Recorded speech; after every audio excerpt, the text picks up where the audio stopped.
hiniwa na ngayon yung pork ribs natin. So templado na kasi yan eh, kaya madali na lang yan iluto mamaya doon sa oven. So yan na simula na hiniwa to ni Daddy itong pork ribs natin.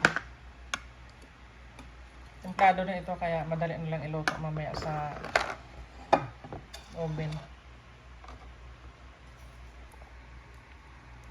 Yan, lagyan natin sa pinggan.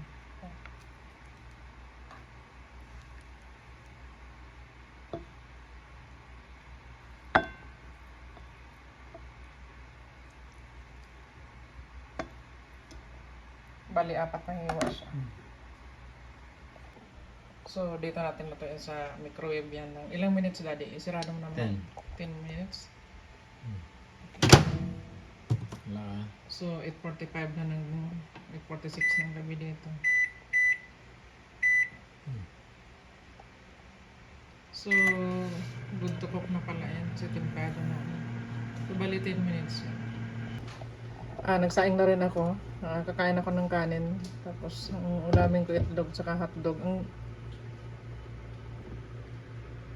Nagsaing din ako dito. So, pinatong ko yung itlog tsaka hotdog. Iulam ko. Kaya nakakatipid tayo sa kuryente.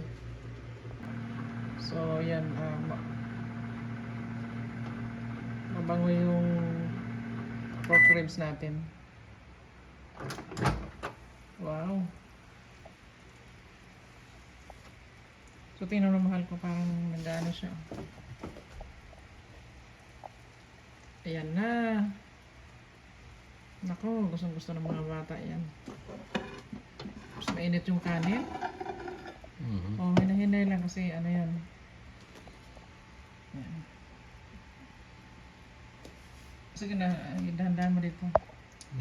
So, ipagpatuloy pa natin kasi meron pa siyang 2 minutes and 40 seconds. Ayan, 2 minutes and 40. Kaya, tapusin natin. So, yan. Meron pa tayo. Yan. So, buksan mo na yan. Luto na ito. Gumagana itong ano. Bay, kuha mo na yung ano. So, nakompleto natin yung 10 minutes na pagluluto nitong pork ribs. Back ribs. Ayan. Wow. Wow. Yan.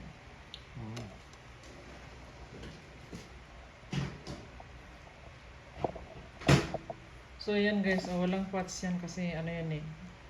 Back ribs yan eh. So, yan lang ang ating ulam ngayong gabi. Maraming thank you ulit sa inyo at sana tuloy-tuloy lang yung pagbibideo natin habang tayo busy. At see you sa ating next video.